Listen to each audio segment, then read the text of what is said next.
sheekha caanka ee u dhashay dalka Hindiya ee Dr. Zakir Naik ayaa bartiisa Facebook soo dhigay qoraal wiilkiisa ugu raadinayo gabadh uu guuriyo.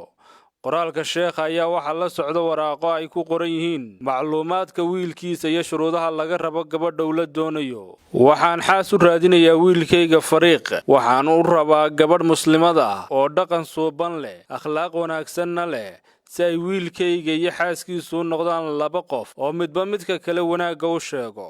sheekha ayaa waxa uu intaasi ku daray, haddii aad tahay aabbaha ama qaraabada gabadha aad u malaynayso inay shuruudahan buuxin karto sida oo kalena ogolaanaysa inay ka war doonto arrintan, waxaan si khushuuc la kaaga codsan lahaa inaad iigu soo jawaabto qoraal. macluumaadka dheeriga ah ee loo baahan yahayna aad ii soo dirto. Fariiq Zakir Naik oo dhashay 10kii bisha July sanadkii 1994 oo dhererkiisu yahay 170 centimeter kuna nool dalka Malaysia ayaa shuruudaha gabadha loo raadinayo waxa ka mid ah: 1 inay gabadhu tahay muslimad ayna ku dhaqmaso diinta Islaamka sida ay farayso.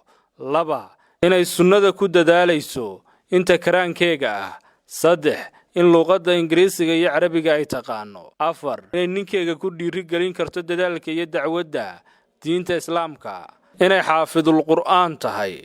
5 inay u diyaar tahay inay degto dalka Malaysia. 6 in shahaadada koobaad ee bachelor degree-ga loo yaqaano ay ka haysato jaamacad Islaamiya. 7 inay dhageysato dhowr daaci oo ku wacdiya luqadda Ingiriisiga. shuruudaha kale ee looga baahan yahay waxay ku qoran yihiin warqadan. Cabdirasaaq Axmed Aadan Tayga, telefishinka caalamiga Sum News.